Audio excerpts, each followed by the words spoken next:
Hey guys, it's Sam for Digital Meat again, and in this tutorial I will be going over some more Realflow stuff. It's the Realflow plugin for Cinema 4D, and if you haven't seen my previous tutorial on Realflow even, I suggest you go look at that. It covers the basics and goes through each of the emitter types and all the settings. Now I'm going to go through the demons, and because some of them can be quite complex and lots of settings, I'm going to go through them one at a time, I think. And there's some other information you're going to need to know before you can use certain demons. So instead of covering it in all one go, I thought it'd be easier to break these up. So in this tutorial, I'm going to be looking at the first demon on the list, which is the Attractor Demon. So as before, in the last tutorial, I'm going to go to the emitters, click circle. It dumps our circle emitter here inside the Realflow sort of scene tree. So I'm just going to budge this up a little bit and zoom out a little bit, and we need to add our demon. So if you go to the Realflow, go to demons and hit Attractor. Now it's got a basic tab and a coordinates tab, object tab, and the demon attractor tab, which is the main one we want to deal with really. You can see already in the link fluids, it's already added our fluid that was here when we created our emitter into the Attractor Demon. So I suppose the first thing we want to do is let's turn the Attractor Demon off to begin with and press play. So you can see that we've got particles being emitted. So let's just move our emitter up. Okay, that's good enough. And I think just so it helps you guys see, I'm going to click on the fluid, go to display, and I'm going to click up the size of our particles just so there's more of them. Not more of them, but the particle size is bigger. Also, I'm going to go to my click on scene and go to solver and click down GPU, and I'm going to utilize my CUDA GPU, which is a GeForce GTX 970, so that should help things run a bit quicker, hopefully. Okay, so let's have a look at the attractor. Let's turn it on and have a look at the Demon Attractor tab. So like I said, we've got our fluid and our link fluids. The next thing on our list is the effect. So we've got a choice. At the moment it's set to force, and we can also set it to velocity as well. So let's just let's move the attractor over here and see what happens. So as you can see, the particles are being attracted towards it. I think we're going to need some more time on our timeline. Let's add, I don't know, 15 seconds. That should do us. Go back to the beginning. So the particles are getting attracted towards it, and they overshoot because of their velocity and energy, shoot back, and then they interact with their own particle stream. So it gives quite a weird and wonderful effect there, really. That's really nice. So currently it's set to force. Let's change this to velocity and see what happens. It goes absolutely bonkers. And there's a reason for that. When it's set to force, the particles are accelerated and they become faster and faster as long as the force is acting upon them. Okay, but with velocity, it only works with particles and adds the demon's strength value to the particle's speed. So if we go to the emitter, we can see the speed that it's being crapped out at. And the... okay, so how do I explain this? So it's the demon's strength, which is this, the internal force.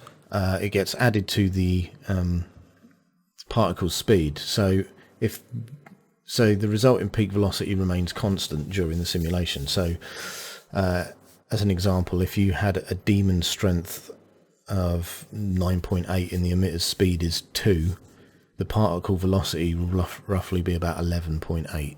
So it kind of adds those two values together. So let's test that. Let's turn this to velocity. Let's go to our emitter, and let's bring this speed down to say 100. Okay, And then we're going to go to, in fact, let's make this 50. And then we'll go to the attractor and we'll make the internal force. So this is the strength, really. We'll make that 50. So it should be 100.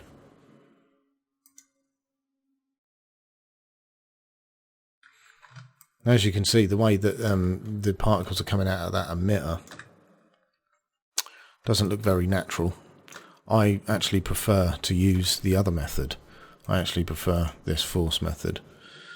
As you can see, the particle's speed is lower because I lowered it. So let's put this back up to 200.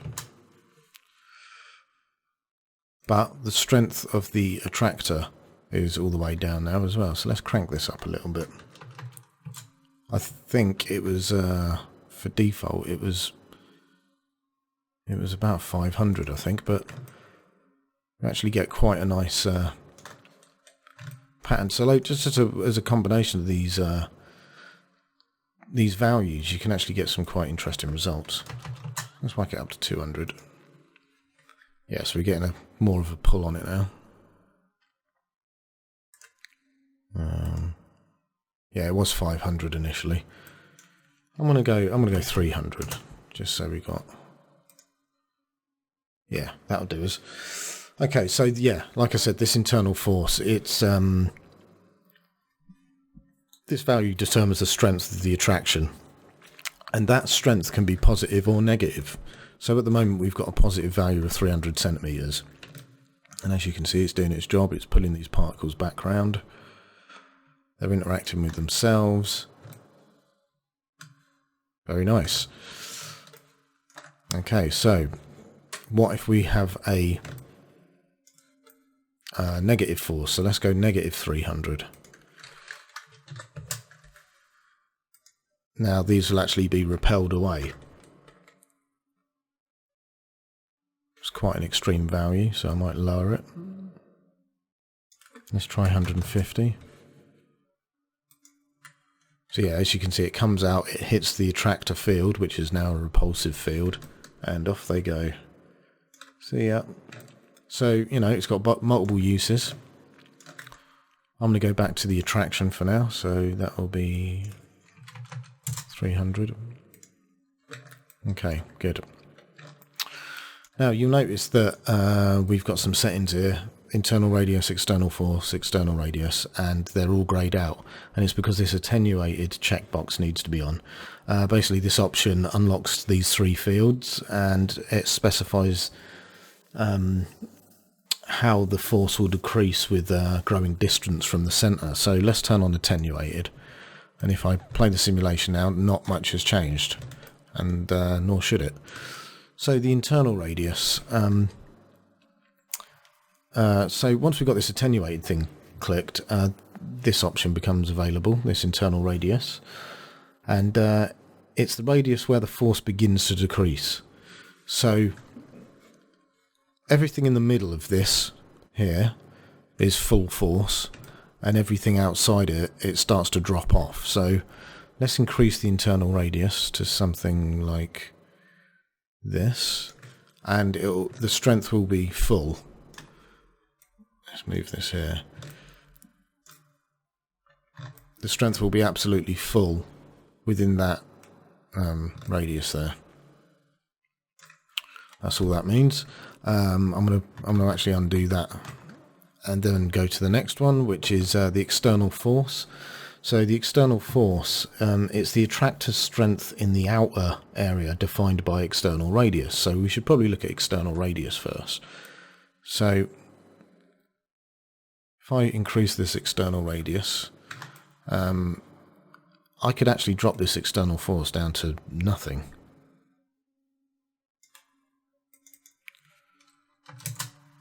So you can actually have something, you know, mad going on. Let's have a look. Yeah, you can see it drop off now. It's actually got no effect because I've set it to 0. And then as you get closer, it starts to pull.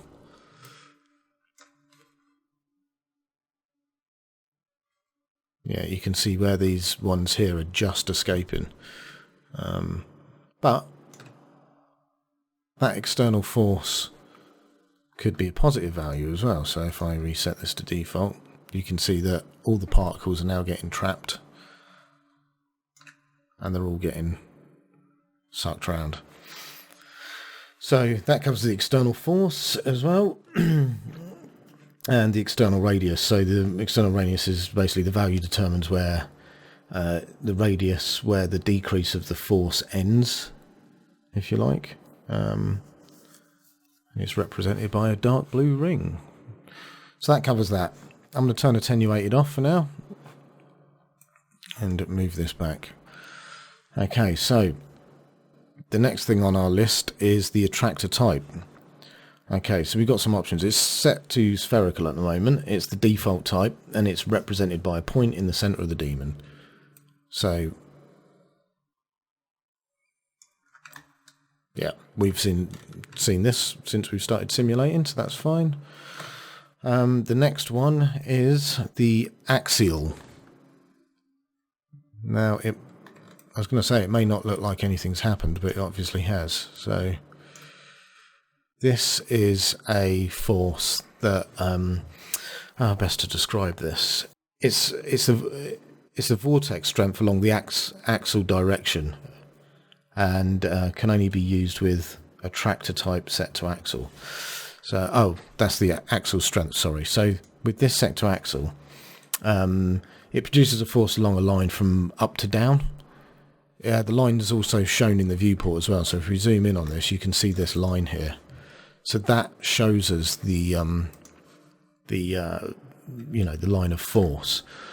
If you want to change the direction of this, you have to rotate the demon itself. So you'd have to do something like this. In fact, let's see if we can...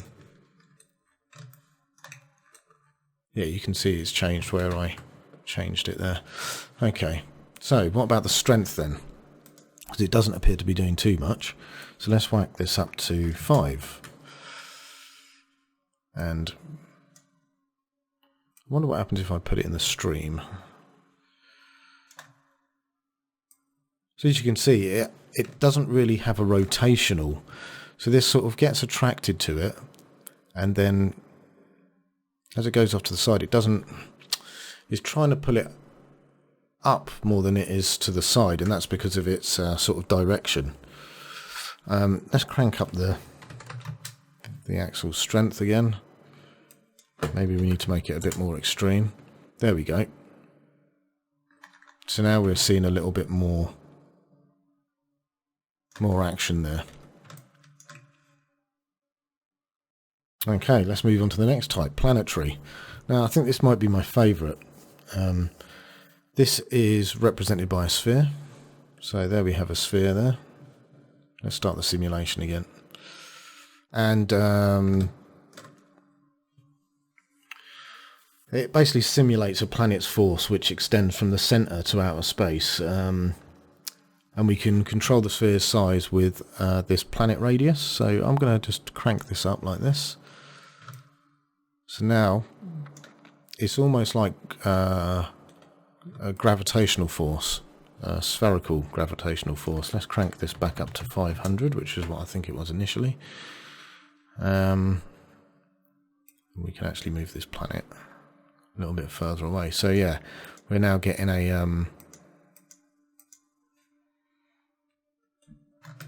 we're getting this orbital force now.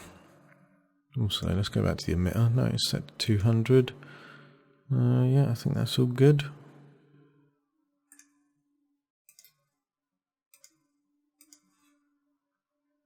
So obviously the strength might not be big enough.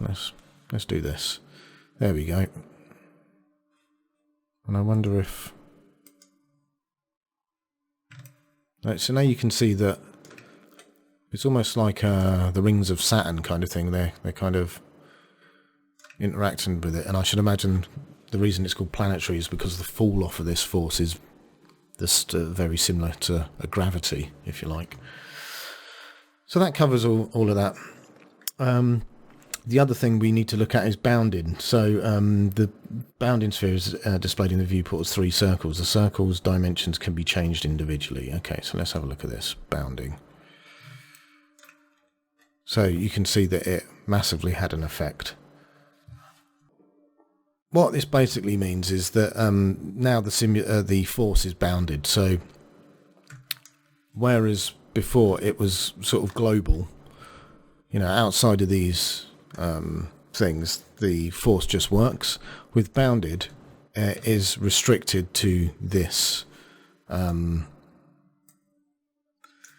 these outer shapes. So now they're bounded. For the particles to be affected, they have to be inside this. So now we can see that anything outside of it gets lost. It's not calculated, and anything inside it is still being simulated. So it's a very harsh sort of cut-off point. Yeah, so that all in all covers the attractor. As always, check out digitalmeat.uk.